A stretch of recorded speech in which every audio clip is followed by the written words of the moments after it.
Well, here's all the sunflower seeds that we were able to harvest out of this huge, giant, mammoth sunflower. This right here, this immediate area, these seeds were not ready to be harvested. So what I decided to do was, since I'm not going to take them from the middle like I normally would, for next year's harvest season, I took out a whole bunch here, which I'm probably going to take some more out. And this is what I'll put away and save for next year harvesting season. And you want to have the big seeds like this. You want to have big juicy seeds like this where you could put in the ground for next year. They're big and jumbo. You don't want to put in the ground small seeds that are half done, like this is a half done seed, and then you have that look like this.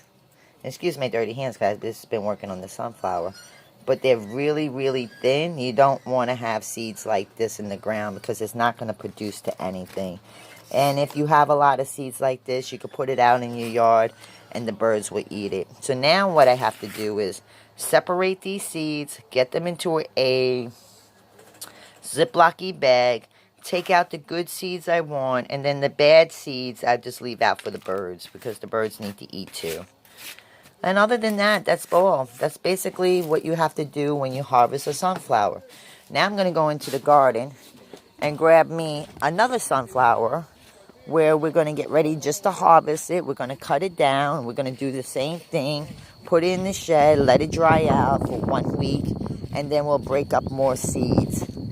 And really just depending on your plants that you have, you could put in a Ziploc bag with something on top that says plant 1, plant 2. Or if you know for sure that it's the same exact sunflower seed, then you can put them all together.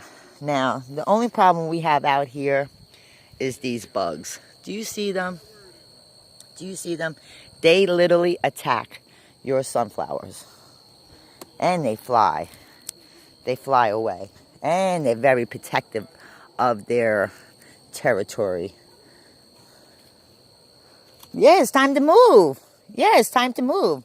So I take these leaves down to the pigs and they'll eat it. And they'll start getting off because there's a whole bunch of them. And they do jump and they do bite. They do bite. And try to just harvest it down because we're going to save this stalk here. We're going to make us walking canes. And just take the seeds off, the plants off. Yeah, it's time to vacate. And my pigs eat this. And it really doesn't matter which way you break it down. Just have a good, really good harvesting knife. You just have a really good harvesting knife and just cut them down. Ooh, I don't like these bugs on me. I call that guy a jit. I call him a jit. I know it's wrong to call him a jit, but oh well. You can't be out here doing things you ain't supposed to be doing. So yeah, I take all these down to my pigs. They love it. They enjoy it, especially Stumps. He's never had nothing like this. It's good for Bonnie girl as she's on her last stages of her pregnancy. That's a lot. That's a lot there. And this will be harvested down and it'll be a walking stick. Now, we're going to come to the goody old two-shoe here. Because it's being harvested down, I could also cut the leaves off of this plant. And these bugs ain't going to like it, but it is what it is. It's time to go. Get onto another plant somewhere. And how you know how to harvest your plants, once it starts getting top heavy and it's leaning over, it's time to go. You don't want to wait too long because the birds will literally go after your product. And you don't want to wait too long. Now I'm going to come all the way up here, and hopefully there ain't no damn bugs on it. And I'm going to try.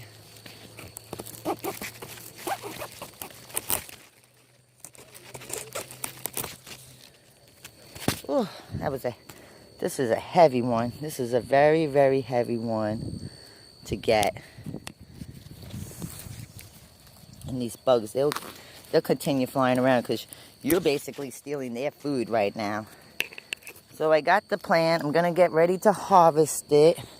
Put it back in the shed. Do the same thing that I did for the last one. And go forward. I like to have me a whole bunch of sunflower seeds out here. You could probably get them from the USDA. But the USDA basically owns your crops. You don't own nothing of theirs.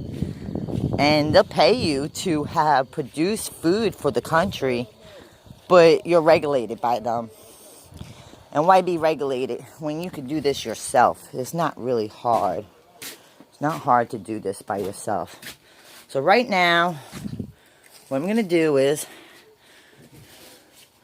try to get it hung up in here like so. I don't know how I'm going to do this one.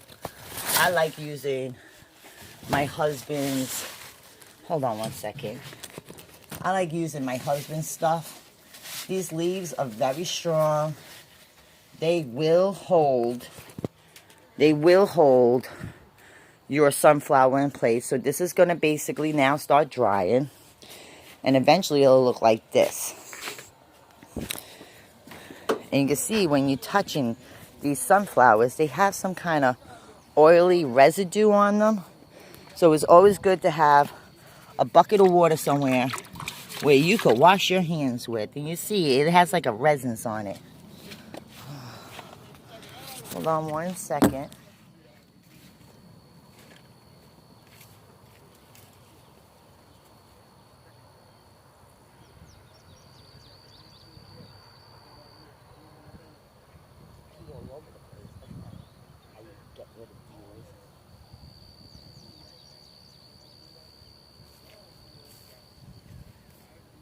Trying to find me, see if I had a rag around, but I see I don't have any.